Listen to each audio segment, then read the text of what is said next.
আমরা জুলাই মাসে আন্দোলন করেছি মূলত বৈষম্যবিহীন সমাজ গড়তে, কিন্তু অত্যন্ত দুঃখের বিষয় যে বৈষম্যবিহীন সমাজ গড়তে পারলেও এখনও আমরা সকল ধরনের বৈষম্য থেকে বেরিয়ে আসতে পারিনি। তার একটি উজ্জ্বল দৃষ্টান্ত হচ্ছে আমরা বাংলাদেশের নাগরিক হওয়ার পরেও আমাদের বোনরা বিগত 16 বছর ধরে শুধুমাত্র তাদের ধর্মীয় যে রীতিনীতি রয়েছে সেটা সঠিকভাবে কঠোরভাবে পালন করার কারণে তাদেরকে এনআইডি থেকে বঞ্চিত করা হয়েছে। আর শুধুমাত্র এনআইডি থেকে বঞ্চিত করা মানে তাকে নাগরিক যত অধিকার আছে সব কিছু থেকে বঞ্চিত করা। তারা চিকিৎসার অধিকার থেকে বঞ্চিত, শিক্ষার অধিকার থেকে বঞ্চিত, আরও যত সব নাগরিক অধিকার আছে সব কিছু থেকে বঞ্চিত। আমরা বিগত ফ্যাসিবাদের আমলে দেখেছি যে স্বৈরাচারের আমলে ইসি একদম পরিকল্পিতভাবে ইসলামকে যে ইসলাম ফোবিয়া তৈরি করা হয়েছে শুধুমাত্র ইসলামকে নির্মূল করার জন্য একটি ষড়যন্ত্র করেছে, যাতে হচ্ছে আমরা ছবি ছাড়া যাতে এনআইডি কার্ড তৈরি না করতে পারি।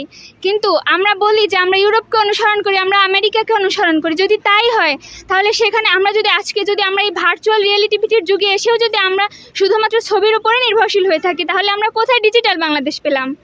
আমরা কোথায় প্রযুক্তির দিক থেকে উন্নত দেশ হিসাবে আমরা নিজেদেরকে প্রতিষ্ঠিত করলাম?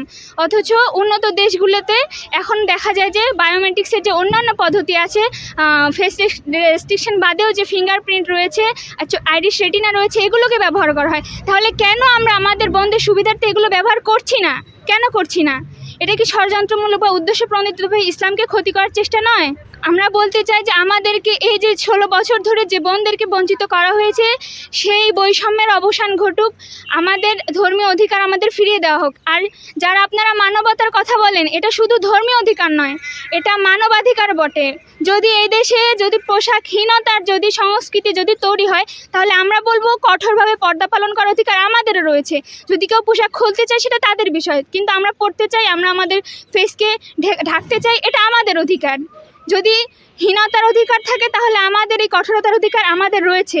ইসলাম আমাদেরকে অধিকার দিয়েছে এবং মানবাধিকারের 41তম যে ধারা রয়েছে তার মধ্যে স্পষ্টভাবে বলা রয়েছে যে প্রত্যেক নাগরিক তার মানবাধিকার, তার ধর্মীয় অধিকার পালনের অধিকার রাখে। তাহলে সেই ক্ষেত্রে কেন আমাদেরকে বঞ্চিত করা হচ্ছে? আর আমরা আমাদের ভাই, আমাদের স্বামী, আমাদের পিতাদের কাছে লুকায়িত থাকি, তার মানে এই না আমরা প্রতিবাদের ভাষা জানি না। আমরা এখনও বাইরে প্রতিবাদ করার প্রয়োজন মনে করিনি। বৈষম্য বিরোধী ছাত্র আন্দোলনে হয়তো আপনারা আমাদের মতো এই যে সুরক্ষিত আপু যারা আছে তাদেরকে দেখেন নাই, কিন্তু এর মানে এই না যে আমরা পারি না। আমরাও প্রতিবাদ করতে পারি। আমরা উম্মে উমারার বংশধর, আমরা সুমাইয়ার বংশধর, আমরা আসিয়ার বংশধর। আমরা যদি প্রতিবাদ করি, আমরা যদি এই সুপ্ত বারুদ যদি একবার জেগে ওঠে, তাহলে তখন আপনারা বুঝতে পারবেন। আমরা দেখেছি গত 17 বছর ধরে যারা পর্দা করে আসতো তাদের সাথে কি অমানবিক আচরণ করা হয়েছে। শুধুমাত্র ছবি দিতে না পারার কারণে একটা দেশের নাগরিকত্ব পরিচয় থেকে তাদেরকে বঞ্চিত করা হয়েছে। আমরা দেখেছি যে পর্দানশীল মহিলাদের এনআইডি পরিচয় প্রদানে কোনো বাধা নেই ছবির জন্য।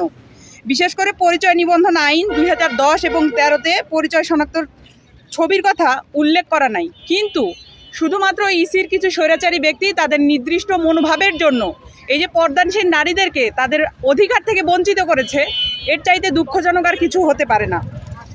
তাদের স্বৈরাচারী মনোভাব থেকেই পর্দানশীল নারীদের নাগরিকত্ব বঞ্চিত করে রেখেছিল। পর্দানশীল নারীরা চায় নতুন ইসির কর্মকর্তারা যেন সাবেক ইসির কর্মকর্তাদের পথে না হাঁটুক। পর্দানশীল নারীদের ধর্মীয় এবং প্রাইভেসি অধিকার অক্ষুণ্ণ রেখে অবিলম্বে এনআইডি প্রদান করা। 3 নম্বর, পর্দানশীল নারীদের ফিঙ্গারপ্রিন্ট নেওয়ায় মহিলা অফিস সহকারী বাধ্যতামূলক করা। এই দাবির পক্ষে আমরা সবাই আজকে এখানে সমাবেত হয়েছি এবং বলতে চাই যে শুধুমাত্র ছবি না দেওয়ার কারণে নারীদেরকে তাদের অধিকার থেকে যে বঞ্চিত করা, এর চাইতে খারাপ দৃষ্টান্ত আমরা আর দেখি না। তারা বলছে যে পরিচয়ের জন্য ছবি লাগবে। ছবি কেন লাগবে?